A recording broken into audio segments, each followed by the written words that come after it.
రచయితకు వర్గ, ప్రాంతీయ ఇంకా ఇతర భేదాలు ఉండవు. లింగ భేదం కూడా ఉండదు.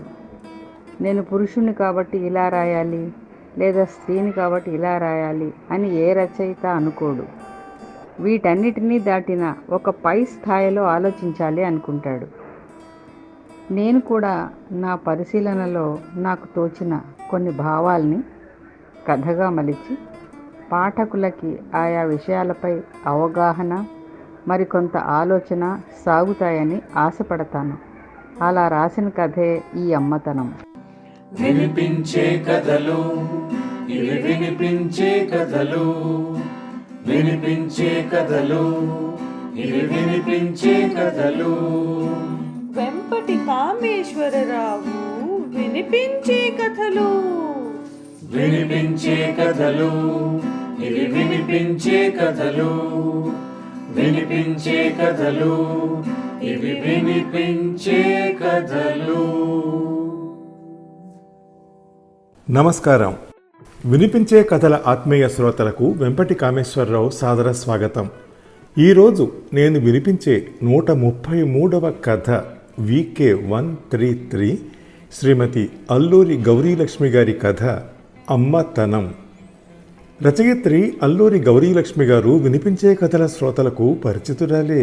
గతంలో ప్రసారమైన వారి కథ గమ్యం దిశగా ద్వారా వారు ఆంధ్రప్రదేశ్ ఇండస్ట్రియల్ ఇన్ఫ్రాస్ట్రక్చర్ కార్పొరేషన్లో జనరల్ మేనేజర్గా సేవలందించి పదవీ విరమణ చేశారు.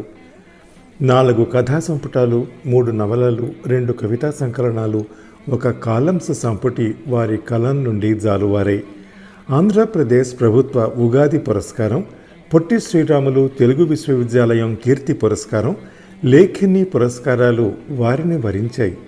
వీరి కొన్ని కథలు, కవితలు బహుమతులు పొందాయి. వివిధ పత్రికల్లో వీరు సంధించిన రాజకీయ వ్యంగ్యాస్త్రాలు విశేష పాఠకాదరణ పొందాయి. శ్రీమతి అల్లూరి గౌరీలక్ష్మి గారి కథ అమ్మతనం విందాం. తరువు భారమా, తరువుకు కాయ భారమా, కనిపెంచే తల్లికి పిల్ల భారమా.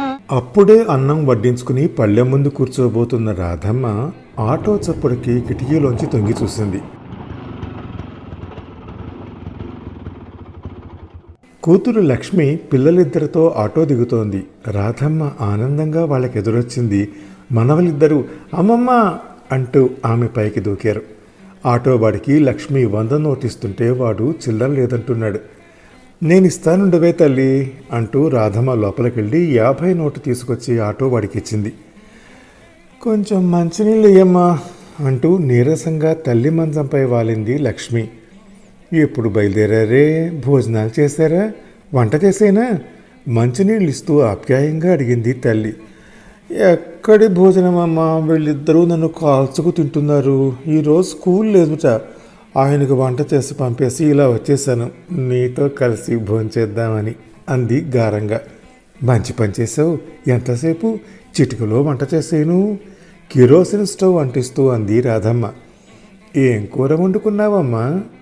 కాళ్ళు కడుక్కొచ్చి మంచంపై బోర్లా పడుకుంటూ అడిగింది లక్ష్మి. వంకాయ అల్లం పెట్టి వండానే. నిమ్మకాయ పిండి.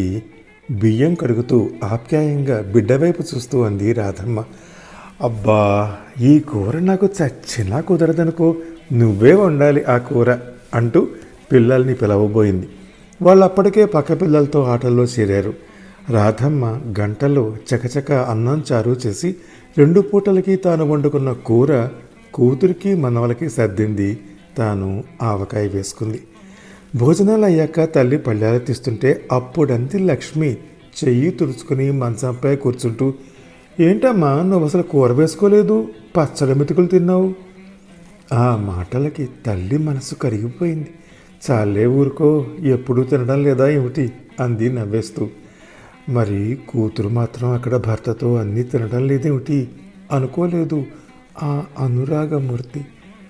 సాయంత్రం వరకు ఉండి తల్లి చేత పకోడీలు వేయించుకుని తిని పిల్లలతో బయలుదేరి బస్ స్టాప్ కేసు నడిచింది లక్ష్మి. ఇంటికి పోగానే పిల్లలు తండ్రితో చెప్పారు, డాడీ మేము వెళ్ళేప్పుడు ఆటోలో వెళ్ళిపోయాం. 50 తగలేసి ఆటోలో ఎందుకే? భార్యపై ముద్దుగా విసుక్కున్నాడు రామారావు బట్టలు మార్చుకుంటున్న లక్ష్మిని. మా అమ్మ ఇచ్చిందిలేండి, విసురుగా అందామె అటు తిరిగి చీర కట్టుకుంటూ. మీ అమ్మ డబ్బులు కావా? ఆమెకి మాత్రం ఎక్కడి నుంచి వస్తాయో చెప్పు అనునయంగా అడినాడు రామారావు. మీరు ఊరికే మా అమ్మ మీద జాలిపడి ఆమెను లేని దాన్ని చేయకండి. నేను కాస్త అక్కడ ఎంజాయ్ చేయాలనుకుంటుంటే విసుక్కుంటూ బాత్రూమ్కి వెళ్ళి తలుపేసుకుంది. నెట్టూరిస్తూ కుర్చీలో కూలబడ్డాడతను. బాత్రూమ్ నుంచి బయటకు వస్తూ, ఏమనుకుంటున్నారు అసలు మీరు? రేపొద్దున అమ్మ డబ్బులో సగం నాకు వస్తుంది తెలుసా అంది గర్వంగా తలగరేస్తూ లక్ష్మి.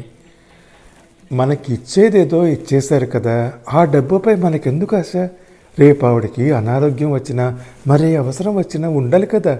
పైగా అది ఆవిడ సొమ్ము, ఆవిడిష్టం, మనకి హక్కు లేదు అన్నాడు భార్య అత్యాశ తెలిసిన రామారావు మెల్లగా. ఆవిడ మాకివ్వక ఏం చేసుకుంటుంది? మీవన్నీ విత్తన వాదనలు, లోక విరుద్ధపు ఆలోచనలను. భర్తపై చిరాకు పడింది ఆమె.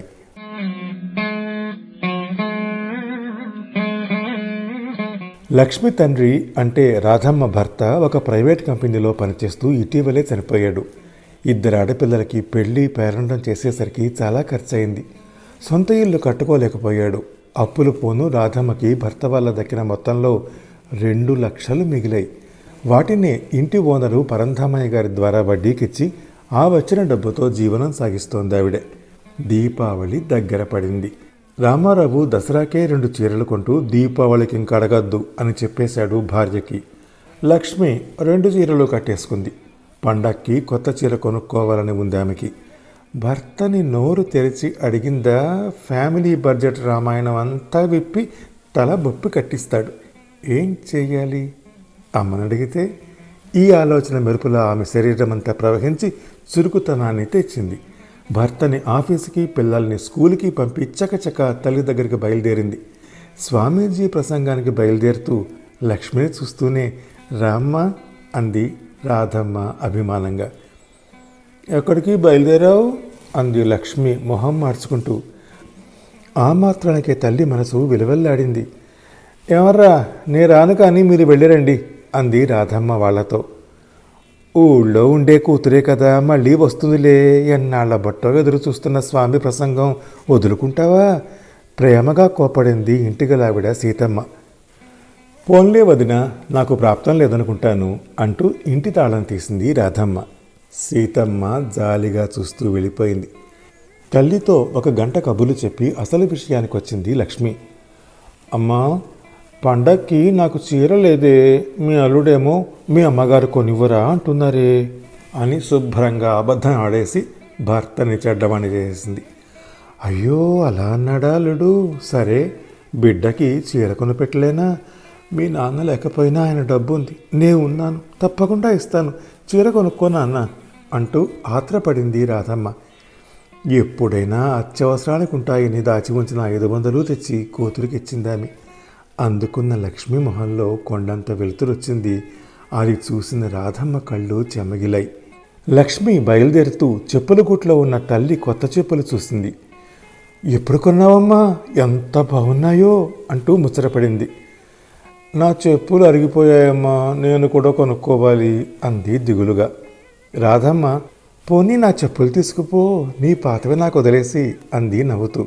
నిజంగానా అమ్మా అంటూ పాత చెప్పులు వదిలేసి కొత్తవి వేసుకుని నడిచిపోతున్న కూతుర్ని ఆర్తిగా చూస్తూ ఉండిపోయింది ఆ తల్లి.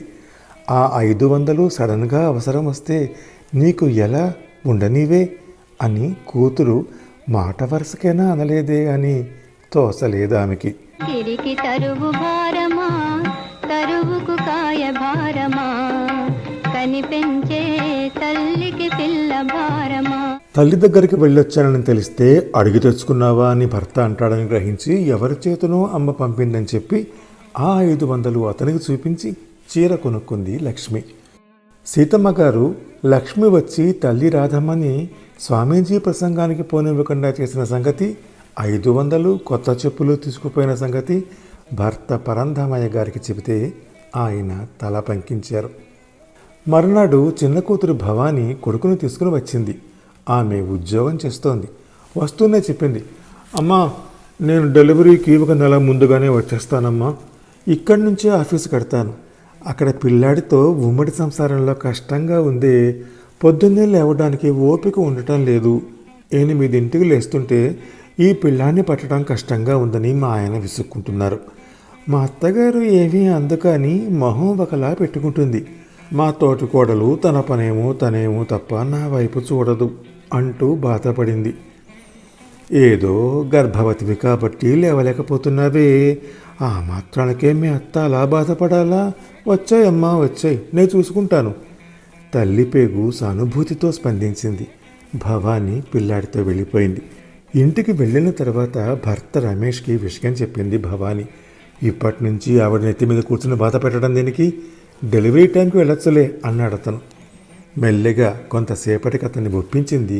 చివరికి అతను, సరే వెళితే వెళ్ళు కానీ పిల్లాన్ని ఉంచేయి, మా అమ్మ చూసుకుంటుంది, మీ అమ్మకి కాస్త ఇబ్బంది తగ్గుతుంది అన్నాడు.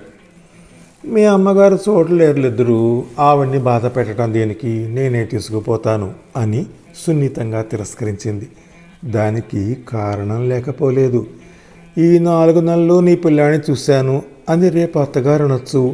తానేదో ఆమెకి రుణపడినట్టు మొహం పెట్టుకుంటే భరించాల్సి వస్తుంది. రేపొద్దున ఈ లోకువ చూసుకునే ఆడబిడ్డ వచ్చిందంటే ఆమెకి ఏదైనా పెట్టాల్సి వస్తుంది. ముందే బెట్టుగా దూరంగా ఉంటే ఆ బాధలన్నీ తప్పుతాయి. ఇవన్నీ ముందే ఆలోచించుకొని పిల్లాడిని ఇక్కడ వదలకూడదని నిర్ణయించుకుంది. పిల్లాడితో సహా దిగిన భవానీని సాదరంగా అక్కున చేర్చుకుంది తల్లి. ఏదో ఈ కాన్పు కాస్త ముగిస్తే సరిపోతుంది, పైవాడి పిలుపు కోసం చూడటం తప్ప ఇంకేం పనుంది అనుకుని సంతోషంగా బాధ్యత స్వీకరించింది రాధమ్మ. గిరికి తరువు భారమా, తరువుకు కాయ భారమా, కనిపెంచే తల్లికి పిల్ల భారమా. భవాని హాయిగా ఉదయం 9 గంటల దాకా నిద్రలేచి తయారై ఆఫీసుకు వెడుతోంది. అప్పటికే వంట చేసి వేడి నీళ్లతో సహా సిద్ధం చేస్తూ పిల్లాన్ని పట్టుకోవడంతో రాధమ్మకు తీరిగా ఉండటం లేదు. మధ్యాహ్నం పూటన్నా కాస్త కొనుక్కు తిద్దామంటే వీలు లేకుండా పిల్లాడు అప్పటికి నిద్రలేచి ఆటలు మొదలు పెడతాడు. వాణ్ణి చూస్తూ గిన్నెలు బట్టలు చేసుకునేసరికి సాయంత్రం అవుతోంది. కూతురు వచ్చేసరికి ఏదైనా టిఫిన్ చేసి పెడితే ఆమె తిని టీవీ చూస్తూ కూర్చుంటుంది. అప్పుడు ఆమెను అడిగి కావలసిన వంట చేసి పిల్లాడికి పెట్టి వాణ్ణి నిద్రపుచ్చి కూతురికి వడ్డిస్తోంది. అలవాటుగా ఆఖరణ తాను భోంచేసి కూతురికి పాలు కాచిస్తోంది. పాలవాడు పాలు పోస్తూ, ఎక్కువ తీసుకుంటున్నారు, అన్నీ రాసిపెట్టమ్మా అన్నాడు. ఈ ఖర్చులన్నింటికీ చాలానే డబ్బు అవసరం పడచ్చు, ఈ సొమ్ము అసలు నుంచి తీసి ఖర్చు పెట్టాలి, తప్పదు అని నిర్ణయించుకుని సీతమ్మ గారితో పరంధామయ్య గారికి చెప్పించింది, అవసరమైనప్పుడు ఇవ్వమని. అలాగే అన్నారాయన. భవానీకి డెలివరీ అయ్యింది. ఆడపిల్ల పుట్టింది. ట్యూబెక్టమీ కూడా చేయించింది రాధమ్మ. పిల్లని చూడడానికి భవానీ భర్త రమేష్ రోజు హాస్పిటల్కి వస్తున్నాడు. రాధమ్మ ఒకరోజు క్యారియర్ తేవడానికి ఇంటికి వెళ్ళిన సమయంలో రమేష్ 30,000 తీసి భార్యకిచ్చాడు. హాస్పిటల్ బిల్లు మిగిలిన ఖర్చులు చూసుకో అన్నాడు. ఈ డబ్బుతో బంగారం కొంటాను అంది భవానీ. అదేమిటి, ఈ ఖర్చంతా మీ అమ్మనెత్తున ఇస్తావా అన్నాడు అతను. ఏ, అక్కకి 2 డెలివరీల ఖర్చు అమ్మ పెట్టలేదా, నాకెందుకు పెట్టదు అసహనంగా అందామె. మీ అక్క ఉద్యోగస్తురాలు కాదు, నువ్వు సంపాదించుకునేదానివి, నీ ఖర్చు నువ్వు పెట్టుకోవటం సబబుగా ఉంటుంది అనునయంగా అన్నాడు. నేను కష్టపడి ఉద్యోగం చేసుకుంటున్నాను, సంపాదించుకుంటున్నాను, అలా అని అమ్మా నాన్నల డబ్బులో వాటా ఎందుకు వదులుకోవాలి, పిచ్చి పిచ్చి సలహాలు ఇవ్వకండి అంది ఖరాఖండిగా డబ్బు దాచుకుంటూ. పాపమే, ఆమెను పీక్కుతున్నట్టుగా ఉంటుందే నాకు అన్నాడు రమేష్. అయినా మీకెందుకండి అన్ని విషయాలు, ఆమె బాధ్యత కాబట్టి చూస్తుంది, ఖర్చు పెడుతుంది అంది భర్త మనసులో కలిగిన సానుభూతి పవనాన్ని ఎగరగొడుతూ భవాని. హాస్పిటల్ బిల్లు కట్టి తల్లిని బిడ్డని ఇంటికి తీసుకొచ్చింది రాధమ్మ. 4 రోజులయ్యాక మెల్లగా అంది భవాని తల్లితో, అమ్మా, పిల్లకి బంగారం కొంటే బాగుంటుందేమోనే. అవునమ్మా నిజమే, కానీ ఇప్పటికే 40,000 అయింది. ఆ సొమ్ము అసలు సొమ్ములో నుంచి తీసేసి ఖర్చు పెట్టాను. రేపటి నుంచి నాకు నెల నెల వచ్చే వడ్డీ తగ్గిపోతుంది. ఇప్పుడే నాకు బొటాబొటీగా సరిపోతుంది, అందుకే ఆలోచిస్తున్నాను తల్లి, అంతకంటే ఏం లేదు. ఆడపిల్లకి బంగారం పెడితే బాగానే ఉంటుందమ్మా. తల్లి మనసు కించపడి బాధతో విలవిలలాడింది. చదివించి ఉద్యోగస్తురాలని చేసి పెళ్లి చేసినా కూడా కూతురు ఇంకా తల్లి పెట్టుపోతలకు ఆశించే హీన స్థితిలో ఉందేమిటా అని ఆలోచన కలగలేదు ఆ బంగారు తల్లికి. అందుకే నేనే బంగారం కొనుక్కుని నువ్వు ఇచ్చావని చెబుతానమ్మా మా అత్తగారితో అంది భవాని మెల్లగా విషయానికి వస్తూ. మా అమ్మే, మా బంగారమే, ఎంత పెద్ద మనసే నీది. కూతురి వీపు ప్రేమగా నివరింది తల్లి. మెటర్నిటీ లీవ్ అయ్యేంత వరకు ఉండి పిల్లల్ని తీసుకుని అత్తగారింటికి వెళ్ళింది భవాని. వెళ్ళాక అక్కడ కూతురు 2 పిల్లలతో ఎలా సర్దుకుని ఆఫీసుకి వెళ్ళగలదు అన్న ఆలోచనతో బెంగటిల్లింది తల్లి. ఈ 4 నెలల నుంచి తాను ఎంత కష్టపడింది అన్న విషయాన్ని ఒక్కరోజు కూతురు గుర్తించినట్టు లేదే అన్న భావం ఎంత మాత్రమూ రాలేదు ఆ మాతృమూర్తికి. సిరికి తరువు భారమా, తరువుకు కాయ భారమా, కనిపెంచే తల్లికి పిల్ల భారమా. మొత్తం భవానీ పేరు మీద ఖర్చైన సొమ్ము తీసేయగా మిగిలిన సొమ్ముపై రేపటి నుండి నెల నెల వడ్డీ ఎంత తగ్గిపోతుంది, తన ఖర్చును ఎలా తగ్గించుకోవాలి లెక్కలు వేసుకుంటూ కూతురు మనవలు ఇన్ని రోజులుండి వెళ్ళిపోవటం వల్ల కలిగిన దిగులుతోటి బెంగగా నీరసంగా ఉంటోంది రాధమ్మకి. రాధమ్మ ఒకరోజు అతి నీరసం తట్టుకోలేక స్పృహ తప్పి పడిపోయింది. సీతమ్మ గారు ఆమె భర్త కలిసి డాక్టర్ దగ్గరికి తీసుకువెళ్ళారు. బలమైన తిండి విశ్రాంతి ఉంటే సరిపోతుందంటూ డాక్టరు మందులు రాసిచ్చాడు. దానికి 300 అయింది. మళ్ళీ ఇదో ఖర్చా అని నీరసంగా అనుకుంది రాధమ్మ. సీతమ్మ భర్త పరంధామయ్య గారు సహృదయులు. సంవత్సరం క్రితం ఆ చిన్న పోర్షన్ అద్దెకి కావాలని వచ్చిన రాధమ్మను చూడగానే ఆయనకెందుకు ఆమెపై సోదర వాత్సల్యం కలిగింది.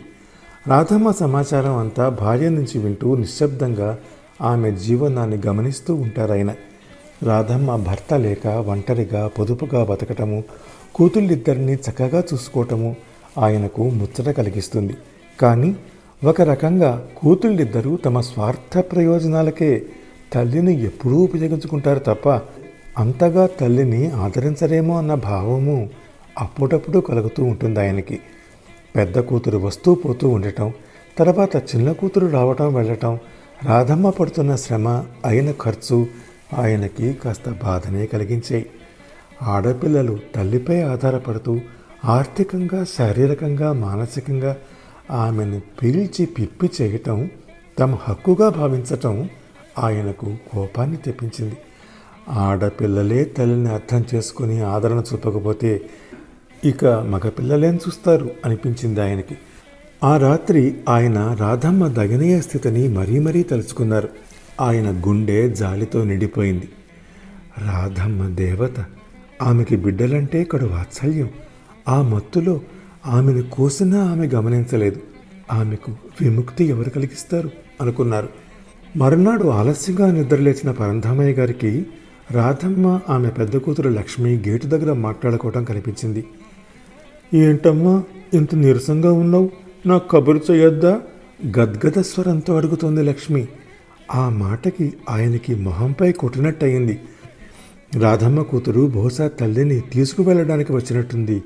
మంచి పని చేస్తోంది. తల్లిని తమ దగ్గర పెట్టుకుని బిడ్డలా చూసుకోవాలి. అదే కూతుళ్ళ బాధ్యత. ఎంతైనా తల్లికి బిడ్డే మళ్ళీ తల్లి అవుతుంది. లక్ష్మి మంచి పిల్ల, పెద్దది కదా, పెద్ద మనసుతో వచ్చినట్టుంది. తనే ఆడపిల్లల మీద దురభిప్రాయం ఏర్పరచుకున్నాడు. తన అభిప్రాయం తప్పని నిరూపించబడటం ఆయనకు ఆనందాన్ని కలిగించింది.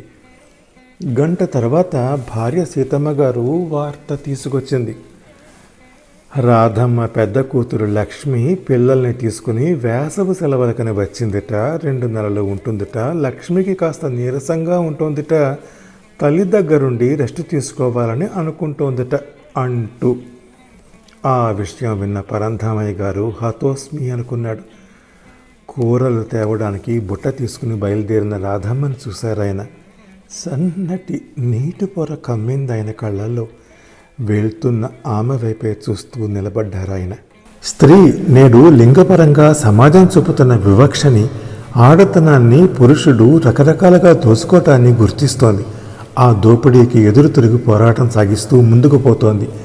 అయితే నేడు అమ్మతనం వల్ల కూడా తాను దోపిడీకి, పీడనకి గురవుతున్నానన్న విషయాన్ని ఆమె గుర్తించడం లేదు, రేపటి తల్లులు గమనించడం లేదు. స్త్రీకి అమ్మతనం ఒక శాపంగా మారినప్పుడు ఆ విషయాన్ని ఆమె గ్రహించకపోవటం వాకింత అదృష్టమేనేమో, అది స్త్రీ పాలిట వరమేమో అనిపించింది ఆయనకి. గిరికి తరువు భారమా, తరువుకు కాయ భారమా, కనిపెంచే తల్లికి పిల్ల భారమా. శ్రీమతి అల్లూరి గౌరీలక్ష్మి గారి కథ నా వినిపించే 133వ కథ వీకే 133 అమ్మతనం విన్నారు. ఈ కథ మీకు నచ్చితే లైక్ చేయండి, మీ స్నేహితులకు షేర్ చేయండి, మీ అభిప్రాయాన్ని నాకు కామెంట్ చేసి నాకు తెలియజేయండి. నా వినిపించే కథల ఛానల్కి సబ్స్క్రైబ్ చేసి మీ ఆదరణని ప్రోత్సాహాన్ని అందించండి. తప్పకుండా చేస్తారు కదా. నమస్తే. వినిపించే కథలు, ఇవి వినిపించే కథలు, వినిపించే కథలు, ఇవి వినిపించే కథలు. వెంపటి కామేశ్వరరావు వినిపించే కథలు. వినిపించే కథలు, ఇవి వినిపించే కథలు, వినిపించే కథలు, ఇవి వినిపించే కథలు.